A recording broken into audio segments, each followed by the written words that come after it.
কি মা, তুমি আবার কষ্ট করে পানি নিতে আসলে কেন? আমাকে বললেই তো আমি নিয়ে যেতাম। না রে মা, তোকে দিয়ে আমার এত কাজ করাতে মোটে ভালো লাগে না।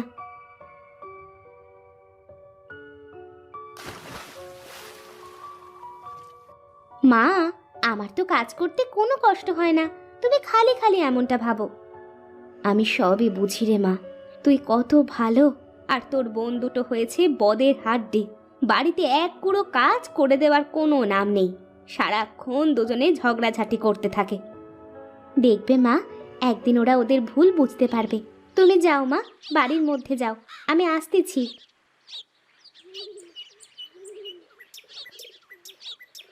আমার বন্ধুটো কবে যে ওদের ভুল বুঝতে পারবে, কবে যে ওরা ঝগড়াঝাটি বাদ দিয়ে মিলেমিশে থাকবে।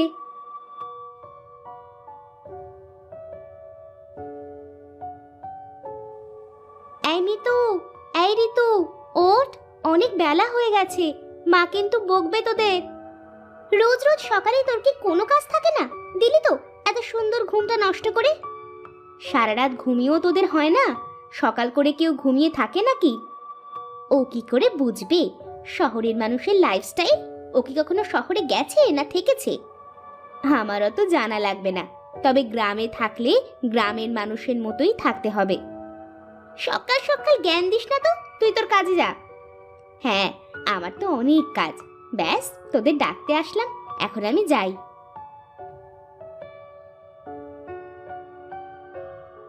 আজ সারাটা দিন যে কেমন যাবে কে জানে। ঘুম থেকে উঠেই ওই অপয়ার মুখ দেখতে হলো। তার বলতে, এখন যেহেতু ঘুমটা ভেঙেই গেছে, চল গিয়ে হাত মুখ ধুয়ে কয়টা খেয়ে নি। তুই এত খাওয়া খাওয়া করিস কেন রে? তোকে না বলেছি একটু কম কম খাবে, বেশি খেলে কিন্তু মোটা হয়ে যাবি, তখন আর তোর দিকে কেউ তাকিয়েও দেখবে না। তা ঠিকই বলেছিস তুই, চল চল এখন বাইরে যাই আগে, তা না হলে মা আবার কথা শুনিয়ে দেবে।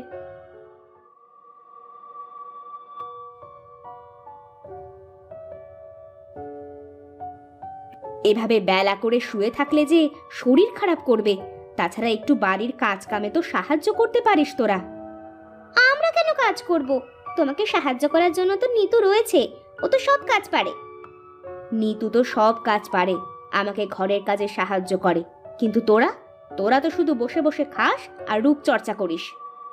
শোনো মা, বাইরে ধুলোবালির ভিতরে কাজ করলে আমাদের চেহারা নষ্ট হয়ে যাবে, আর রান্নার কাজে তো যেতেই পারবো না।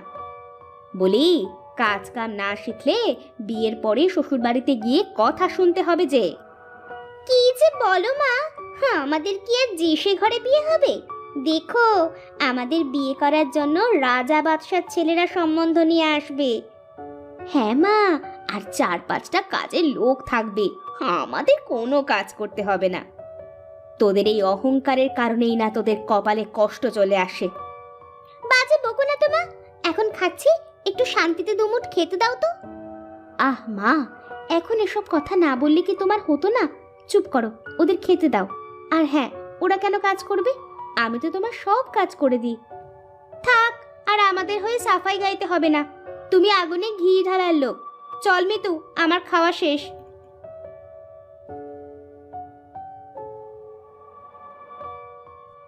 কি খবর দাদা?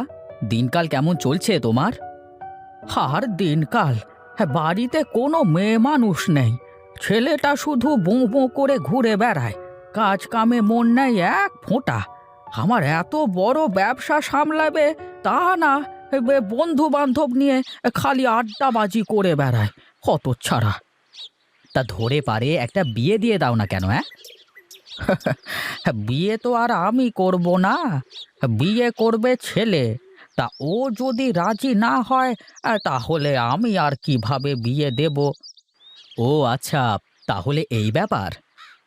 আচ্ছা বিনোদ, তোর মেয়েরা বড় হয়ে গেছে না? হ্যাঁ, ওই আর কি, বড় হয়েছে। কিন্তু কেন? এ, আমি কালকে তোদের বাড়িতে যাব, হলে তোর মেয়ের সাথে আমার ছেলেটার বিয়ে দিয়ে দেব। বেশ বেশ, এ তো খুবই ভালো কথা দাদা। তাহলে তুমি কালকেই একবার আসো আমাদের বাড়িতে, কেমন? ঠিক আছে ঠিক আছে, হ্যাঁ কালকে অবশ্যই যাব, কেমন? হ্যাঁ এখন তাহলে আমি উঠি, আমার আবার একটু গঞ্জে যেতে হবে।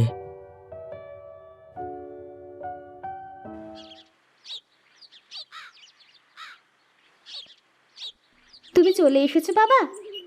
হ্যাঁ রে মা, চলে আসলাম। মিতু আর ঋতুকে ডাক দে দেখি। তুমি দাঁড়াও, আমি এক্ষুনি ডেকে আনছি। কি গো, তুমি ব্যাগের ভিতরে করে কি নিয়ে আসলে? কি আর নিয়ে আসবো, মেয়েদের জন্য কিছু নিয়ে আসলাম। তুমি আমাদের ডেকেছো বাবা? হ্যাঁ রে মা, এই দেখ আমি তোদের জন্য কি নিয়ে এসেছি। বাহ, খুব সুন্দর চুড়ি বাবা, তুমি অনেক ভালো। চল চল, ঘরে গিয়ে চুড়িগুলো পরে দেখি কেমন লাগে। কি গো, তুমি দুই মেয়ের জন্য চুড়ি আনলে আর নিতুর জন্য কিছুই আনলে না? কে বলেছে তোমাকে যে আমার নিতু মায়ের জন্য কিছুই আনিনি? আমার নিতু মা তো ওদের মতো সাজুগুজু নিয়ে পাগল না। তাই আমি ওর চুল বাঁধার জন্য সুন্দর লাল ফিতা নিয়ে এসেছি। কই কই দেখি বাবা। যা মা, ঘরে গিয়ে ফিতা দিয়ে চুলগুলো বেঁধে নে, দেখি কেমন লাগে। দেখ তো নিতু, আমাকে দেখতে কেমন লাগছে? বাহ, খুব সুন্দর লাগতেছে। আর আমাকে? দুজনকেই খুব সুন্দর লাগতেছে। তোরা তো এমনিতেই দেখতে অনেক সুন্দর, এই চুড়িগুলো পরে তোদের আরো বেশি সুন্দর লাগতেছে। বাহ, তোর হাতের ফিতাটা তো খুব সুন্দর, তোর জন্য এনেছে বুঝি? হ্যাঁ রে, বাবা আমার চুল বাঁধার জন্য এই ফিতেটা এনে দিয়েছে। তুই তো আর আমাদের মতো এত সুন্দরী না যে বাবা তোকে আমাদের মতো সাজার জিনিস কিনে এনে দেবে। আমারও তো সাজার শখও নেই। বল যে তুই আমাদের মতো সুন্দর না তাই সাজিস না, আমাদের মতো সুন্দর হলে তো তুইও সাজদি। তোদের সাথে এই বাজে প্যাচাল পাড়াতে আমার আর ইচ্ছে হচ্ছে না। তোরা থাক, আমি গেলাম। ফিতেটা দিয়ে চুলগুলো বেঁধে যা, তা না হলে তো বাবা কষ্ট পাবে।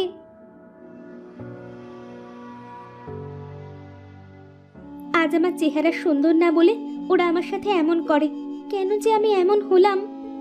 কি রে মা, কান্দিস কেন তুই? ওরা কি তোকে কিছু বলেছে? ওরা তো সব সময় বলে মা, কিন্তু আমি তো ওদের কথা কানে নিই না। তুই খুব লক্ষ্মী মেয়ে রে মা, তুই আমার সোনার টুকরো। দেখবি ওরা একদিন ওদের অহংকারের প্রতিদান পাবে। নে, এবার ফিতেটা দিয়ে চুলগুলো বেঁধে ফেলতো দেখি। তুমি বেঁধে দাও না মা।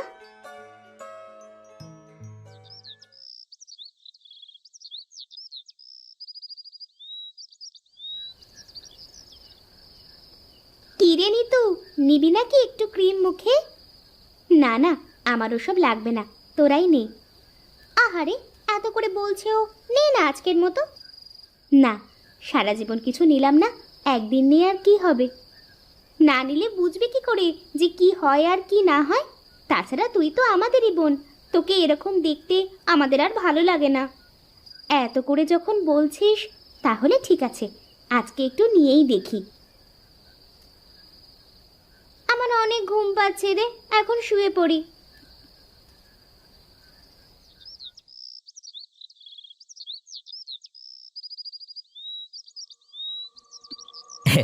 তাহলে শেষমেশ আসলেনি আমাদের বাড়িতে দাদা?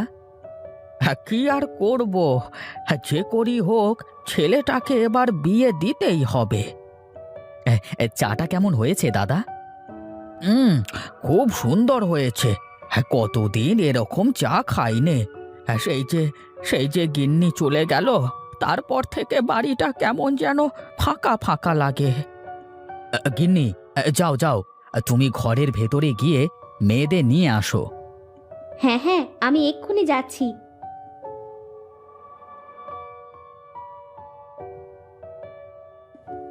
এ কি, তোর মুখের এই অবস্থা হলো কি করে?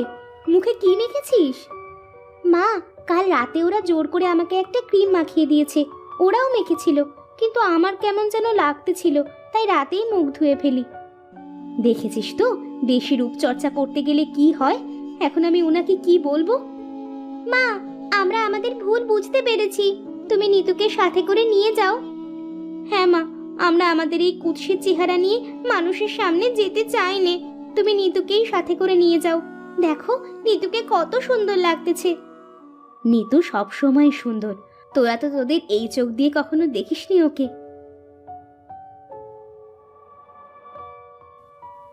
বাহ বাহ বাহ বাহ বাহ, কি ভারী মিষ্টি চেহারা, আমার খুব পছন্দ হয়েছে। সত্যি বলছো দাদা? কিন্তু তোমার ছেলে যদি পছন্দ না করে?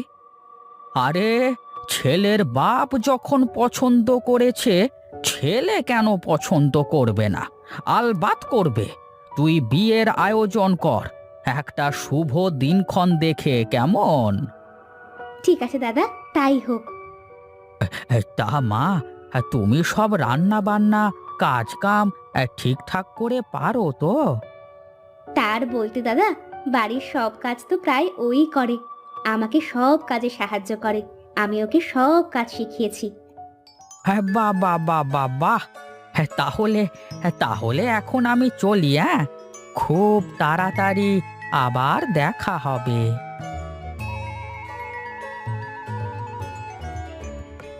কি গিন্নি, বলেছিলাম না আমার নিতু মায়ের কপাল সত্যিই খুব ভালো। হ্যাঁ গো, সত্যিই তাই। দেখেছিস মা, তোরা যে রূপ নিয়ে অহংকার করতিস, আজ তার কি হলো? আমরা আমাদের ভুল বুঝতে পেরেছি বাবা। এখন থেকে আমরা আর কোনো অহংকার করব না। এখন থেকে মাকে বাড়ির সব কাজে সাহায্য করব। চল মা, ঘরে চল, বেশ কিছু কাজ করতে হবে।